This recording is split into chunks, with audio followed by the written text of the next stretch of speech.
Attention, your paradigm is about to shift at the intersection of fact and reason. You're entering Kingston Country. I'm Dan Kingston, and you're listening to the Dan Kingston Podcast. You're listening to the most exciting political podcast, citizen journalist podcast, patriot podcast out there right now with zero advertisements for you.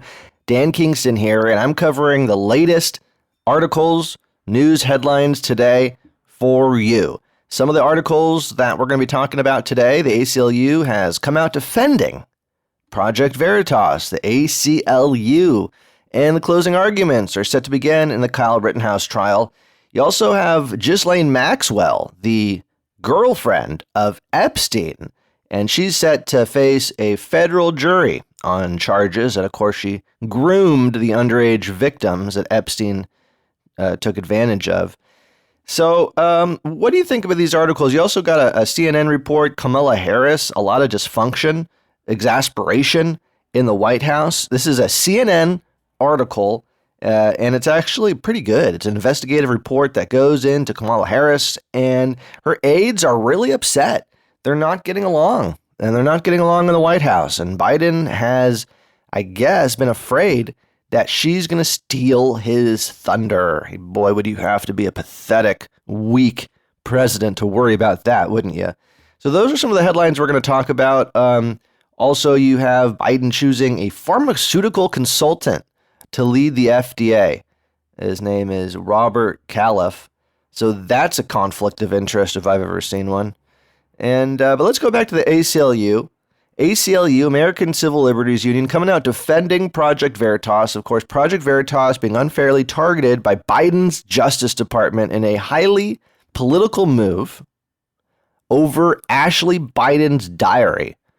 Joe Biden's daughter had a diary, and this was given to Project Veritas. Now, the FBI, the Justice Department, and it looks like they're working for Joe Biden. Why are they going after Ashley Biden's diary, the president's daughter, and going after her diary like they're his personal goon squad? So this is what ACLU says. ACLU is defending Project Veritas, even though ACLU is far left and they don't really have anything nice to say about Project Veritas. But after they get out, that meanness of their system, saying that Project Veritas isn't a very nice organization, they didn't come out and they say this, quote, "The precedent set in this case could have serious consequences for for press freedom." Okay, that's a quote from the ACLU. The precedent set in this case could have a serious consequences for press freedom. And they continue, "Unless the government had good reason to believe that Project Veritas employees were directly involved in the criminal theft of the diary, it should not have subjected them to invasive searches and seizures."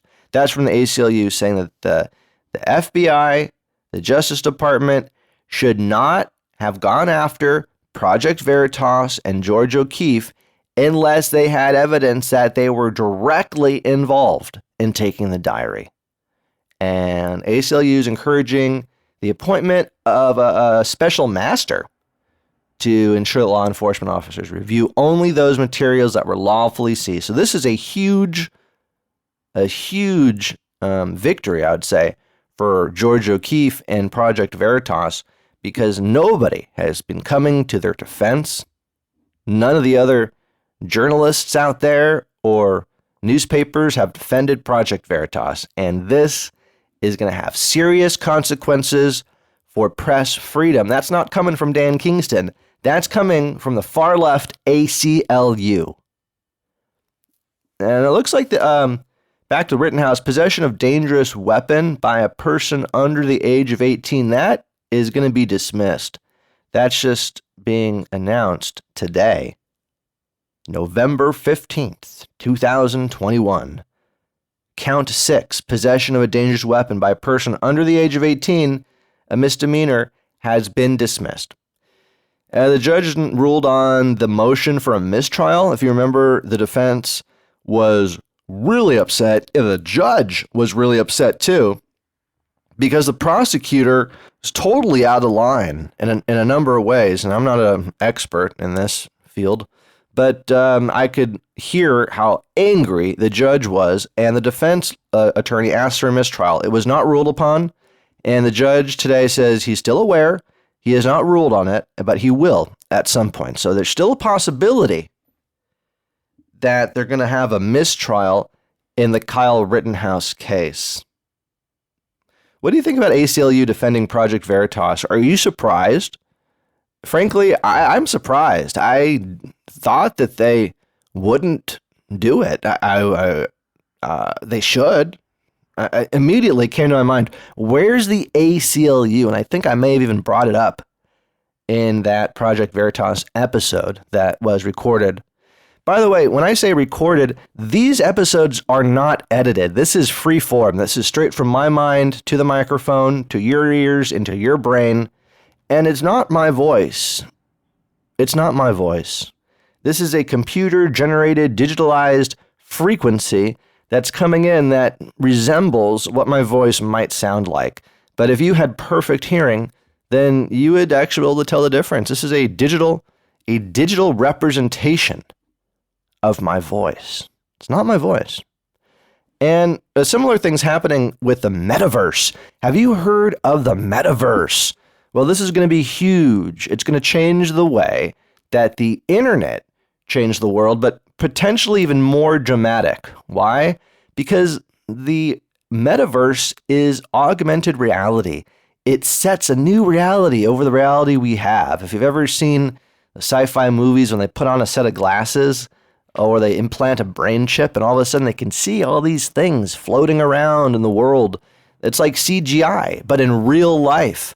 So you could pull up directions and the directions just float in the air.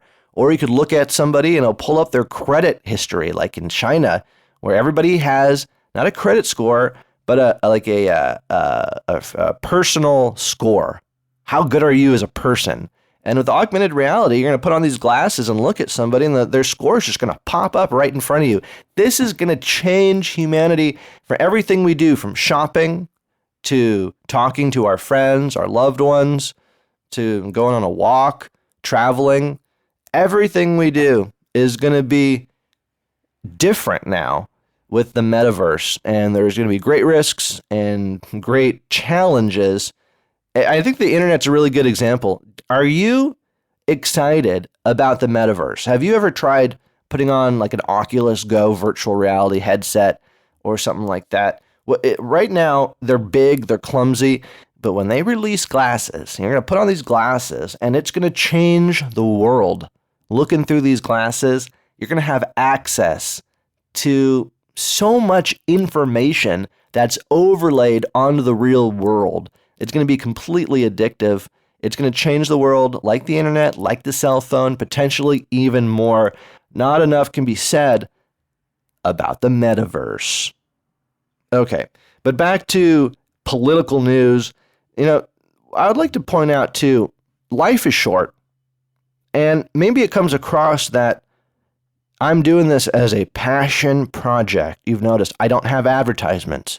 Sometimes I talk about the metaverse, or I'll talk about UFOs or aliens, these kinds of things. And the reason is because I don't need to worry about a corporate sponsor. Now I'm trying to worry about what you care about, what you're interested in. And so I'm not trying to go completely out to left field. But if I want to talk about the metaverse, I'm going to talk about the metaverse. And I'm not going to edit this podcast. I'm not going to edit the podcast. And that's a calculation I've made that said, you know what? Every once in a while, you might hear a mess up, or an or an and, or maybe I slip up on my words. Isn't that funny? Dan Kingston slipped up on his words. That's going to happen time to time, but I think you'd rather hear straight from my mind, unfiltered, unedited, exactly what I said, because I don't hold back. I don't want to feel like I have to hold back. I don't want to edit. I don't want you to feel like this is an edited podcast, because it's not. This is unfiltered, people. This is Kingston country, and this is unfiltered. So exasperation, dysfunction, this is a CNN investigative report. Again, I am embarrassed to say It's CNN, but they actually did a pretty good job here going into the dysfunction of Kamala Harris. She's angry. She's butting heads against the Biden administration, and the Biden administration is sidelining her. That's what they're accusing. Kamala Harris is accusing the Biden administration of sidelining Kamala Harris. Why? She's a train wreck. She's an absolute train wreck, and this is supposed to be the future of the Democratic Party. But this looks like a vice president that was not ready for this role. She was put here because potentially of affirmative action or because of her relationship with Willie Brown. That's how she got put into politics. She has less experience of any vice president in history, as far as I'm aware. And if she were to become president, oh boy, would we be in trouble. And that's part of the realization now. Democrats are freaking out, saying Biden is not training her, grooming her to be president. Now, would anybody want to be groomed by Joe Biden? That's creepy. But Kamala Harris does. Kamala Harris wants to be groomed badly by Joe Biden. And the Democrats want him to. Because if he drops, by the end of his second term, he'd be 86. And he says he's going to run a second term. And that's what this is about. Kamala Harris is going to be the candidate if Biden doesn't run a second term. And all the Democrats, her aides, people close to Kamala Harris, and Kamala Harris herself, according to the CNN article, they're saying she's not ready. She is not ready, and she's not being groomed by the president. Is she not? She's not young and childlike enough to be groomed by Biden. Biden only likes to groom the children, right? And he puts his nose up against their necks and sniffs them, and that's Biden for you, right? Creepy Joe Biden. And Kamala Harris wanting to be groomed. I'm surprised that Biden's not on the address book. Did Biden never take a flight over to Epstein's Island? He was jealous of Bill Clinton and all the elites that got to go to Epstein Island. And Joe says, how come nobody's inviting Joe? No one's inviting Joe. I don't know. Joe doesn't sound like that. So did Joe Biden want to go to Epstein's Island? Was he disappointed that he wasn't invited? Or did he? Is he in the address book somewhere? I don't think Joe Biden is not an elite.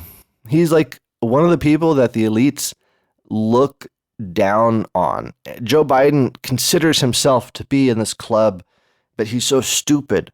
The whole thing about Joe is like, oh, Joe's so nice. Joe's such a nice average guy. If we put Joe in there, we can just control him. And he's on death's door anyway. You just give him something to read. Joe just reads stuff. He's been doing that since the 80s. He just reads other people's material, so we'll be fine with Joe. And with Kamala Harris, she's so inexperienced, the deep state's going to love that. The deep state has their wet dream in the White House right now. Joe Biden, too old and senile to know what's going on, and Kamala Harris is too young and inexperienced and stupid. They're both stupid. Unless Kamala Harris is just simply held back so much. Do you remember, maybe you didn't see it, but she debated Biden. There was a debate, and she creamed him. She crushed him when she talked about school busing and how he supported school busing. And it looked really awful. He looked really, really bad. And there's some really, some quotes, some racist Joe Biden quotes that just reminded people of, Democrats are the most racist party of all. Okay. And they have the biggest history with racism. And they still have a big problem with it. More so than Republicans in my book, because the Democrats are so confused with critical race theory. But Kamala Harris had a really good point on the debate stage and really got him, kind of like checkmate him. And there was a moment it looked like she might win the thing because she did it like a death blow to Joe Biden. Suddenly, everybody freaked out. They said, Kamala Harris, stand down, stand down. And she did. And she did. It looked like after that exchange, every debate after that looked like she had taken cold medicine or some kind of drug to calm her and suppress her. She's never been as sharp as that one exchange when she took down Joe Biden. I don't know. Take it for what it's worth. Did you see this? The CDC says there's no record that people that are naturally immune have ever transmitted COVID-19. And you got over 100 studies providing support that natural immunity brings stronger or similar protection as the vaccines. So why isn't natural immunity, why isn't that count? Why doesn't that count? If that brings you stronger immunity than the vaccines, and by the way, it lasts, doesn't it? Because even Fauci's admitting the vaccine, they lied about it, or they were wrong. It did not do what it was promised to do. Because the efficacy goes way down. People are dying of COVID-19 that have been double vaccinated, which is why they have to take boosters and boosters and boosters. And we got to take boosters forever. You're going to take them once a year. Well, why stop at once a year? Why not just take them twice a year or once a month? Just take it every day. I'm sure it's safe, right? Safe enough to take every day. Oh, you haven't done the studies for the boosters yet? Okay, well, I'm sure like once a year is fine, right? The science, there's no science anymore. The left, follow the science. Follow the science. They don't follow the science. So, and why is the pharmaceutical consultant being appointed to lead the FDA by Biden? Why is Biden doing this? You know why. Because the pharmaceutical companies have complete control over this country. That's why there's endless boosters.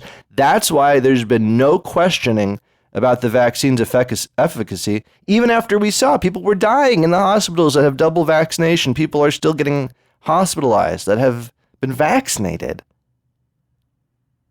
They lied about the effectiveness, or they got it really, really wrong. And instead of being held accountable for that, they're being rewarded for that with billions and billions of dollars in government contracts and profits from these vaccines. Meanwhile, Moderna isn't even sharing the creation of the patent with the government, even though government scientists worked on it. Moderna is fighting this. They're evil. These pharmaceutical companies are even more evil than the government because these pharmaceutical companies are in bed with the government. They are the deep state. This is what the deep state is. The deep state is a group of private individuals of the super elite that have infiltrated our government, whether they've done so because they have spies in there working in the government or whether they've just bought off people inside. That's what the deep state is, and they're hell-bent on one thing, getting themselves richer, getting the pharmaceutical industry richer, getting the super elites and the globalists, and defending this idea of a one-world government. So that as an American citizen, you no longer have your freedom. You no longer have a country. You're not a country anymore.